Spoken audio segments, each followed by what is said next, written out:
అనేక సందర్భాల్లో అడుగుతూ ఉన్నాం, చెప్పలేరు మీరు. అది చెప్పుకోకుండా సోదంతా చెప్తుంటారు, గంటలు గంటలు ప్రెస్ మీట్ పెట్టి మీటింగ్లో సోదంతా చెప్తుంటారు.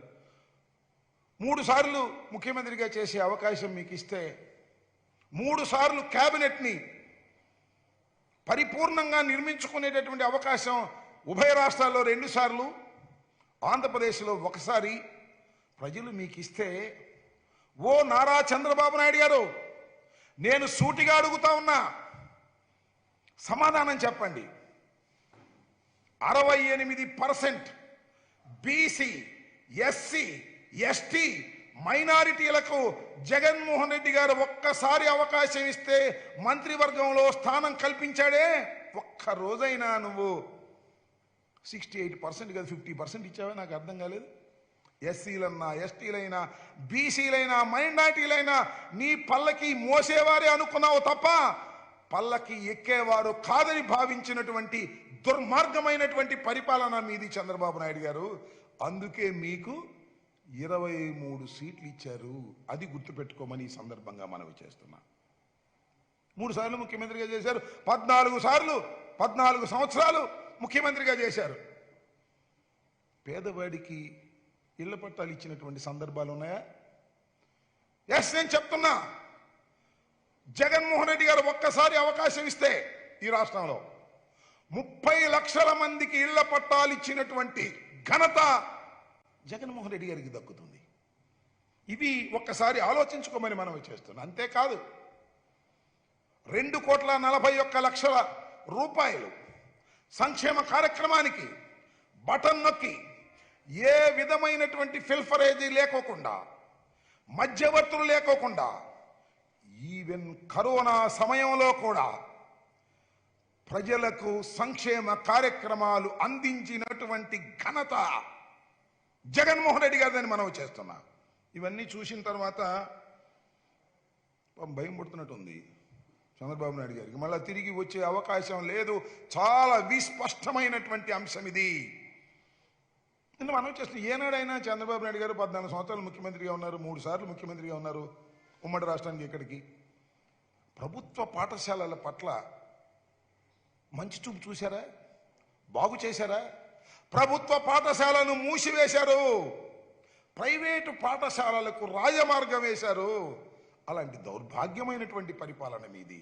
అందువల్లనే జగన్మోహన్ రెడ్డి గారు చక్కని పరిపాలన అందించేటటువంటి పరిస్థితికి వచ్చి ప్రజల కోసం పనిచేస్తున్నటువంటి ప్రభుత్వం కాబట్టి ప్రజలు జగన్మోహన్ రెడ్డి గారికి ఓట్లు వేయడానికి సిద్ధంగా ఉన్నారనేటువంటి అంశాన్ని మీకు కూడా తెలుస్తుంది. సహజంగా తెలవకుండా ఎందుకుంటుంది? మీరు కూడా సర్వేలు చేయించుకుంటారు కదా. జగన్మోహన్ రెడ్డి గారికి అద్భుతమైనటువంటి ఓటింగ్ పర్సంటేజ్ ఉందనేది విస్పష్టంగా అర్థమైన తర్వాత ఎవడు గెలుస్తాడు? పవన్ కళ్యాణ్ గెలుస్తాడా? లేకపోతే ఇంకెవడన్నా గెలుస్తాడా? అందరినీ కలుపుకుంటే ఏదైనా 4 సీట్లు వస్తాయని తాపత్రయపడుతున్నటువంటి దశలో ఇవాళ తెలుగుదేశం ఉన్నది. ఈ విషయం జనానికి అందరికీ అర్థమైపోయింది.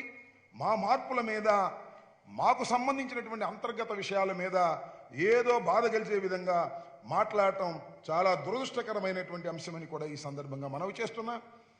జగన్మోహన్ రెడ్డి గారి పరిపాలనలో 35 లక్షల ఎకరాల మీద, అసైన్మెంట్ భూముల మీద విప్లవాత్మకమైన మార్పులు తీసుకొచ్చి 35 లక్షల ఎకరాలను ఎవరైతే స్వాధీనంలో ఉన్నారో వాళ్ళందరికీ హక్కులు కల్పించినటువంటి ప్రభుత్వం ఇది.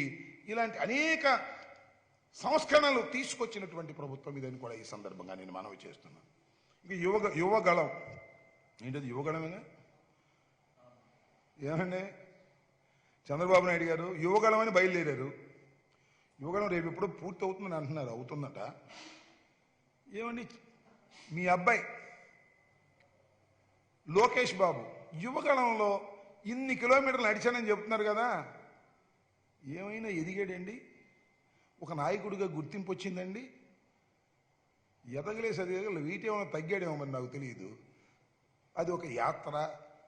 దాన్ని అసలు ఎవరన్నా చూశారా? ఎవరన్నా మెచ్చుకున్నారా? ఏమైనా చేశారా? ఒక పెద్ద కామెడీ షో, రకరకాల కామెడీలన్నీ పెట్టారు. దానిలో హిట్ సినిమా కోసం కామెడీలు పెడతారే, ఆ విధంగా కామెడీలు పెట్టి దాన్ని హిట్ చేయాలని ప్రయత్నం చేస్తే యువగళం అట్టర్ ఫ్లాప్ అయింది. లోకేష్ బాబు ఒక్క అంగుళం కూడా ఎదగలేకపోయాడు రాజకీయాల్లో అనే విషయం ఈ యువగళం చాలా స్పష్టంగా చెబుతున్నటువంటి అంశం. ఆయన అంటే ఒక గిఫ్ట్ ఇస్తాడంట. రేపు జరిగేటటువంటి మీటింగ్లో వాళ్ళ నాన్నగారికి ఒక గిఫ్ట్ ఇస్తా అంట. ఏంటంటే రెడ్ బుక్ అంట. ఏం చేసుకుంటారు రెడ్ బుక్? 4 గీసుకుంటారా?